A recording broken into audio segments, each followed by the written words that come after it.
What's up everyone, Daniel Newsome, Success Inventor. What I want to talk about today is passing exams. I passed the Certified Safety Professional exam after 11 days, and it's a very rigorous test. I talked to one person who said it took him 3 years to study, absorb the material, and then go pass the test.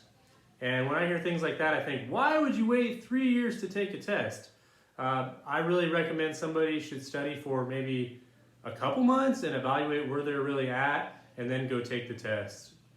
There's a lot of practice exams you could take too, and I took practice exams, and when I got to 80 or 83% around there, that's when I sat and I was comfortable for the test. So you don't have to get a 100% score to pass the test. So if there's some problems you don't know or you're stumbling on, you just want to keep moving and moving and moving and moving as fast as you can. So what I did was I just kept taking the test, and all the information I knew, I would just memorize that, and the problems I didn't know, I'd work on them for maybe 15 or 20 or 25 minutes, something like that. But if I couldn't understand the concept, I just didn't waste my time on it, because there's just so much material that you have to learn for the exam. If you don't know some of it, that's okay. You don't want to beat yourself up.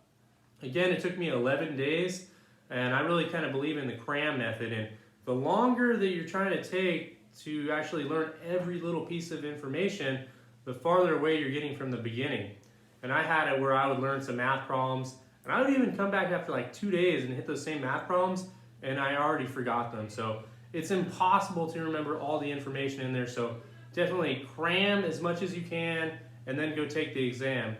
And if you fail, at least it'll tell you what you failed at, or like what part of it you really need to work on. So when I took the ASP exam, I failed it the first time, and I really had to improve my math. So I really knew, okay, this is what you need to focus on. I focused on that, and then I was able to pass the next time. So don't wait and beat yourself up over everything because you don't know every little problem. Just go out there and see what happens, and you might surprise yourself by being able to pass it. And my last piece of advice is, don't get stuck on the how when you're analyzing the problems. Just look at the problems and go, this is the answer. This is how I figure out the answer, and move on, move on. You don't have to look at it and go, okay, this crane does this, this, and this. Okay, I understand the rigging does this and this. You don't have to understand every little piece of the problem. Just know how to get to the answer. A lot of people want to learn all the information. That's great. But you want to be able to pass the test. So just know, okay, this is what I do to get the answer.